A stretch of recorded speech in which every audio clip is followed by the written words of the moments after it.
फिल्में देखने के शौकीन हैं आप? अगर हाँ तो एक सवाल, आखिरी बार कौन सी फिल्म बड़े पर्दे पर देखी थी? सोचिए, थिएटर की उस भीड़ के बारे में, प्रीमियम सीट्स के बारे में और अब उसी मजे की जड़ पर एक धमाकेदार सवाल। क्या आप कभी अनजाने में किसी फिल्म की चोरी के भागीदार बने हैं?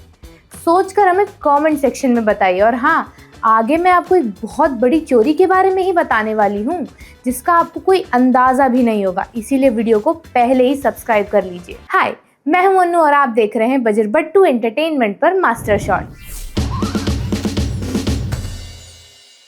अब सुनिए, ये एक मेगा बजट की फिल्म की ऐसी दास्तान जो जितनी फिल्मी है उतनी ही सच्ची और खतरनाक। नाम है सिकंदर। सलमान खान, ईद का जादू, करोड़ों की लागत, महीनों की मेहनत, सब कुछ इसके लिए। लेकिन रिलीज से एक दिन पहले रात 12 बजे व्हाट्सएप से लेकर टेलीग्राम तक फिल्म की फ्री लिंक तैरने लगती है। ट्विटर पर फ्री सिकंदर ट्रेंड होने लगता है। फिल्म की पूरी टीम, जिसने महीनों शूटिंग से लेकर एडिटिंग पर मेहनत की थी, अब अपनी ही मेहनत की चोरी का मंजर सामने देख रही है। प्रोड्यूसर्स की रात की नींद उड़ जाती है। कहा गया 91 करोड़ का नुकसान हुआ था। हिट गानों, मार धाड़, इमोशन, सबकी कमाई किसी ने फ्री में लूट ली। सवाल उठता है, कैसे, किसने, कब और क्यों? कौन था वो गुमनाम कैमरामैन? कौन थे वे लोग जिन्होंने ये ऑनलाइन जाल बिछाया? ये कहानी सिर्फ सिकंदर की नहीं, ये है हर सिनेमा घर की कहानी, हर फिल्म मेकर की और हर दर्शक की, जहां पायरेसी रोज नए अंदाज में तांडव करती है। एक और किस्सा सुनिए, जिसने सोनी पिक्चर्स जैसी बड़ी कंपनी का माथा ठनका दिया था। घड़ी की सुइयां जगमगाते लॉस एंजलिस के स्टूडियो पर थी और सोनी पिक्चर्स की दीवारों में हलचल थी। फिल्म थी द इंटरव्यू, जो पूरी दुनिया के लिए सनसनी थी। अचानक नवंबर 2014 को एक साइबर हैक ग्रुप ने स्टूडियो की फाइलें, ईमेल, स्क्रिप्ट्स और दर्जनों फाइलें चुरा ली। उनमें any, still alive, mister Turner जैसी फिल्में शामिल थी, जो रिलीज से पहले ही टॉरेंट और डाउनलोड साइट्स पर लाखों लोगों तक पहुंच गई। माना गया कि नॉर्थ कोरिया इसके पीछे थी, क्योंकि फिल्म उनकी शासन व्यवस्था पर व्यंग करती थी। सोनी ने करोड़ों का नुकसान उठाया। फिल्म के थिएटर कलेक्शन आधे रह गए। इस घटना ने हॉलीवुड को यह एहसास दिलाया कि पायरेसी अब केवल लोकल चोरी नहीं, बल्कि डिजिटल अंतर्राष्ट्रीय जंग है। ये तो रही अंतर्राष्ट्रीय स्तर की बात। अब अपने भारत के बारे में भी जान लीजिए, जो पायरेसी के लिए टॉप देशों में गिना जा रहा है। 2018 फिल्म महांती रिलीज हुई। पहले ही दिन तमिल रॉकर्स जैसी वेबसाइट पर धड़ाधड़ HD क्वालिटी फिल्म बिना किसी रुकावट अपलोड हो गई। पुलिस ने 30 से ज़्यादा साइट्स बंद कराई, लेकिन अगले दिन 100 नए लिंक बन गए। ऐसी ही घटनाएं कबाली, बाहुबली, पुष्पा, विश्वासम जैसी बड़ी फिल्मों के साथ बार बार हुई। Directors police station, court, cyber cell तक भागते रहे, लेकिन पायरेसी का नेटवर्क हर बार और ज्यादा फैलता रहा। जानकारी सामने आई कि तेलुगु तमिल फिल्मों का अनुमानित नुकसान एक ही साल में 3000 करोड़ के आसपास रहा। 2016 में उड़ता पंजाब के मामले में सेंसर बोर्ड विवादों के बीच फिल्म लीक हो गई थी।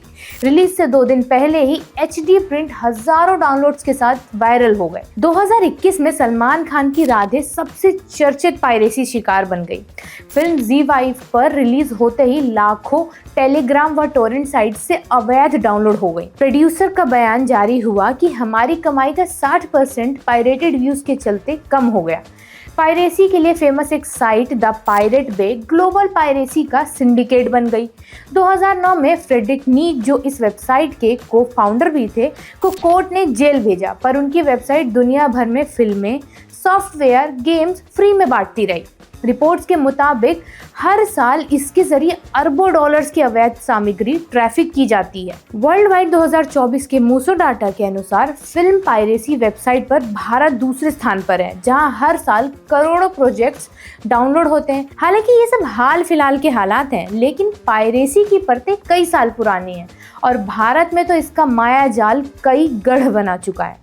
चलिए थोड़ा पीछे चलते हैं। जब इंटरनेट नहीं था पर पायरेसी थी, मुंबई के एक छोटे मोहल्ले में दीवारों पर अमिताभ बच्चन के पोस्टर, पास में वीडियो लाइब्रेरी और दुकान में अजीब सा माहौल।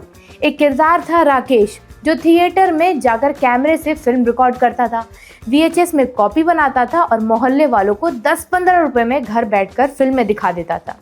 यहीं से शुरू हुआ पायरेसी के हाथ से हाथ का कारोबार, जिसमें हर फिल्म का जादू घर घर तक पहुंचता, लेकिन मूवी मेकर की कमाई गुम हो जाती। धीरे धीरे ये पैटर्न पूरे देश में फैलने लगा। हर लॉन्च के साथ फिल्में लोकल मार्केट और बस स्टैंड पर डुप्लीकेट मिलने लगी थी। 90s और 2000 में वीसीडी और डीवीडी ने पायरेसी को इंडस्ट्री बना दिया। हर गली मोहल्ले में रोड साइड स्टॉल था। 5 डीवीडी 100 रुपए में, नई रिलीज सब अवेलेबल है। भोपाल, पटना, चेन्नई, हर जगह पायरेसी की दुकानें खुलने लगी थी। इस वक्त फिल्म मेकर को सबसे बड़ा डर था रिलीज के अगले दिन ही फिल्म मेरी कहीं चोरी तो नहीं हो जाएगी। सिनेमा घर खाली दिखने लगे थे। हर फिल्म का असली कलेक्शन आधा रह जाता था।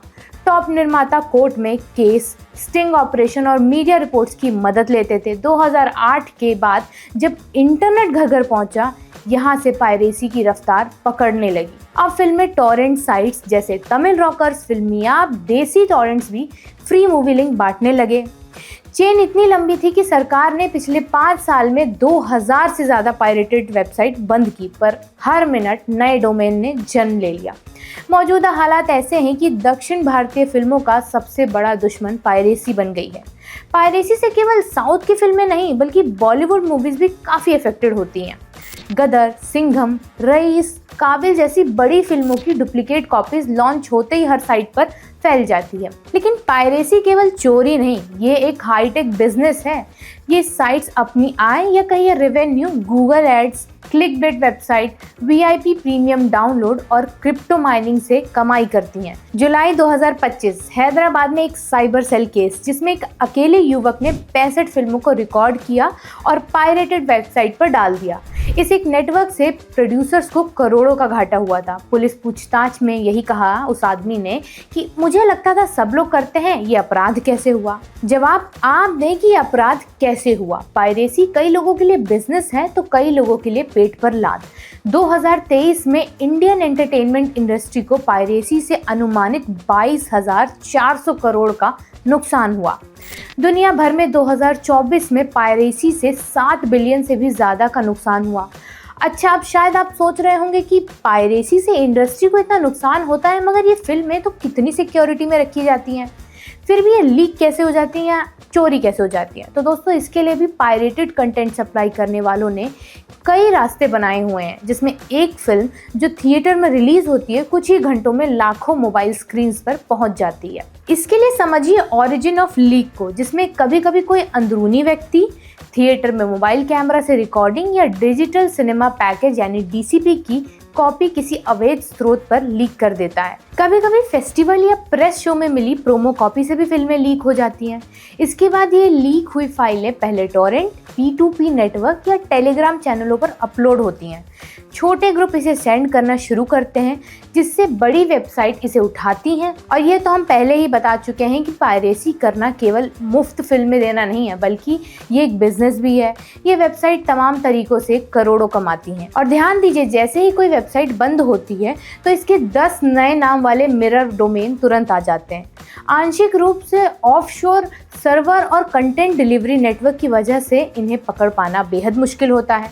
तो कहानी यहाँ आकर ख़त्म नहीं होती है, बस बदल जाती है। शायद आपने महसूस किया हो कि कहानी सिर्फ सिकंदर, द इंटरव्यू या कबाली की नहीं थी, ये उन हज़ारों सपनों की थी जो हर दिन बनते हैं और टूटते हैं और फिर बनते रहते हैं। फिल्में हमारा एहसास हैं, हमारी स्मृतियाँ हैं, हमारा रोमांच है। लेकिन कल्पना कीजिए, एक सुबह जब किसी डायरेक्टर के फ़ोन पर फ्री लिंक वायरल होती है, जब किसी कलाकार का चेहरा अगर स्क्रीन पर लाखों लोगों की तालियों के बदले सस्ते डाउनलोड में दिखता है, जब किसी एडिटर की रातों की कड़ी मेहनत किसी की जस्ट एक क्लिक बन जाती है, तो पर्दे पर चमकते वो सितारे भीतर छुपे सैकड़ों मेहनती लोगों के लिए एक अंधेरा बन जाते हैं।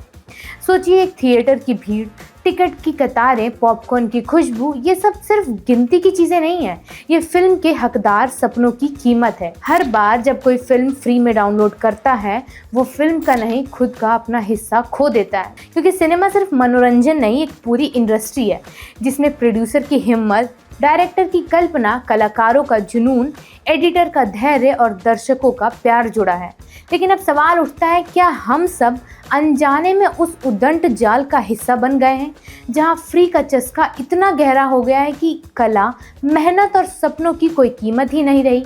पुराने दिनों में जब वीडियो कैसेट, वीसीआर या डीवीडी की पायरेटेड कॉपी घर घर घूमती थी, तब शायद हम सोचते थे कि इतनी बड़ी बात नहीं है, सिर्फ देखने के लिए है। पर आज जब एक क्लिक में फिल्म हजारों किलोमीटर की दूरी मिनटों में पार कर जाती है, तब पायरेसी का नेटवर्क न केवल किसी एक शहर बल्कि पूरी दुनिया में फैला है। तब ये सवाल और रोमांचक है, क्या सच में पायरेसी सिर्फ मनोरंजन की चोरी है या पूरी सभ्यता की क्रिएटिविटी पर हमला? Think about it. पायरेसी कुछ लोगों के द्वारा किया हुआ क्राइम भर नहीं है, बल्कि व्यूअर्स की वॉचिंग हैबिट से जुड़ा मामला है, जहां उनको जो चाहिए वो आसानी से उपलब्ध हो जाता है, फिर चाहे ये गलत तरीके से ही क्यों ना हो। इस समस्या का सलूशन 2 लेवल पर होना चाहिए, मोरल और फाइनेंशियल।